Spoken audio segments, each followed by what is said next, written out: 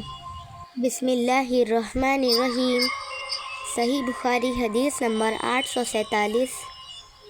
رسول اللہ صلی اللہ علیہ وسلم نے ایک رات عشاء کی نماز میں دیر فرمائی، تقریباً آدھی رات تک، پھر آخر حجرے سے باہر تشریف لائے اور نماز کے بعد ہماری طرف منہ کیا اور فرمایا کہ دوسرے لوگ نماز پڑھ کر سو چکے، لیکن تم لوگ جب تک نماز کا انتظار کرتے رہے گویا کہ نماز میں رہے، یعنی تم کو نماز کا ثواب ملتا رہا۔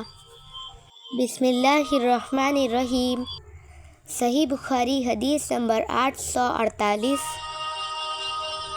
عبداللہ بن عمر رضی اللہ عنہما نفل اسی جگہ پڑھتے تھے اور جس جگہ فرض پڑھتے تھے، اور قاسم بن محمد بن ابی بکر نے بھی اسی طرح کیا ہے، اور ابو ہریرہ رضی اللہ عنہ سے مرفوعاً روایت ہے کہ امام اپنی فرض پڑھنے کی جگہ پر نفل نہ پڑھے، اور یہ صحیح نہیں۔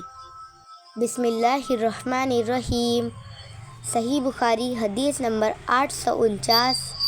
نبی کریم صلی اللہ علیہ وسلم جب سلام پھیر لیتے تو کچھ دیر اپنی جگہ پر بیٹھے رہتے۔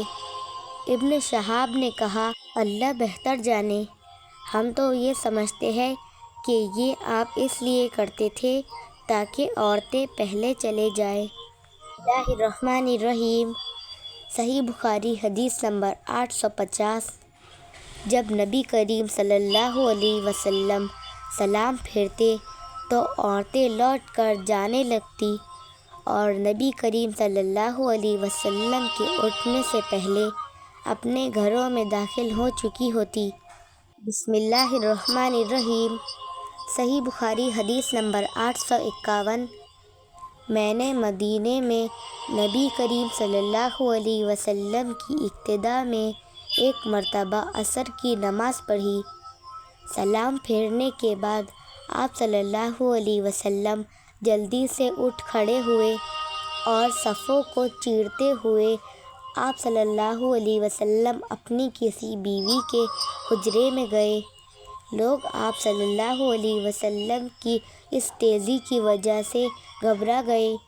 پھر جب آپ صلی اللہ علیہ وسلم باہر تشریف لائے اور جلدی کی وجہ سے لوگوں کے تعجب کو محسوس فرمایا تو فرمایا کہ ہمارے پاس ایک سونے کا ڈلہ تقسیم کرنے سے بچ گیا تھا، مجھے اس میں دل لگا رہنا برا معلوم ہوا، میں نے اس کے بانٹ دینے کا حکم دے دیا۔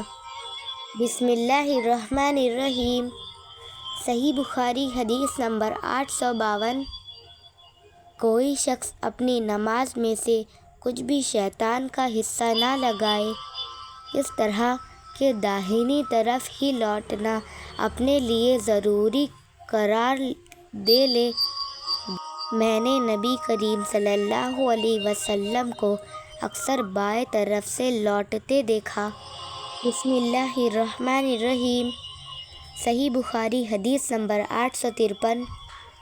نبی کریم صلی اللہ علیہ وسلم نے جنگ خیبر کے موقع پر کہا تھا کہ جو شخص اس درخت یعنی لہسن کو کھائے ہوئے ہو اسے ہماری مسجد میں نہ آنا چاہیے۔ کچا لہسن یا پیاز کھانا مراد ہے کہ اس سے منہ میں بو پیدا ہو جاتی ہے۔ بسم اللہ الرحمن الرحیم۔ صحیح بخاری حدیث نمبر 854۔ نبی کریم صلی اللہ علیہ وسلم نے فرمایا، کہ جو شخص یہ درخت کھائے، آپ کی مراد لہسن سے تھی، تو وہ ہماری مسجد میں نہ آئے۔ عطا نے کہا کہ میں نے جابر سے پوچھا کہ آپ کی مراد اس سے کیا تھی؟ انہوں نے جواب دیا کہ آپ کی مراد صرف کچے لہسن سے تھی۔ مخلد بن یزید نے ابن جریج کے واسطے سے اعلانیہ کے بجائے اعلان تناً نقل کیا ہے، یعنی آپ صلی اللہ علیہ وسلم کی مراد صرف لہسن کی بدبو سے تھی۔